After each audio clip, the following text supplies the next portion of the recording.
मैं इस टाइम यहाँ पे 14 अगस्त के हवाले से एक शॉप पे मौजूद हूँ।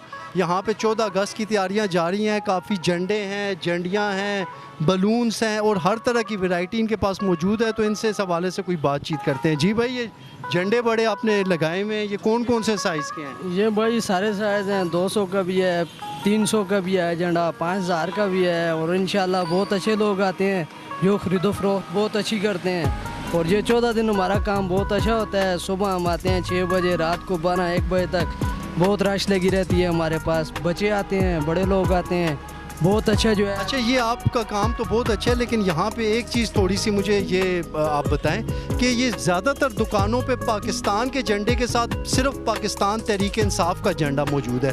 तो क्या बाकी जो 100 से ज़ायद सियासी जमातें हैं उनका झंडा आप क्यों नहीं रखते? सिर्फ पाकिस्तान तहरीक इंसाफ का झंडा क्यों रखते हैं लोग? भाई ये लोग पीटीआई को बहुत मानते हैं। अभी पीटीआई का झंडा बहुत सेल होता है, जो भी लेता है पीटीआई का एक झंडा लेता है और साथ पीटीआई का ज़रूर लेते हैं। नहीं तो बाकी भी तो है, पाकिस्तान मुस्लिम लीग नून है, पीपल्स पार्टी है, उनके झंडों की डिमांड नहीं है आपके पास? नहीं है ना भाई, डिमांड नहीं है, क्योंकि पीटीआई का झंडा लोग बहुत मानते हैं और बहुत खुशी से लेते हैं। तो अगर आपसे कोई पाकिस्तान मुस्लिम लीग नून, पीपल्स पार्टी या बाकी किसी सियासी जमात का झंडा मांग ले तो आप क्या कहते हैं उन्हें?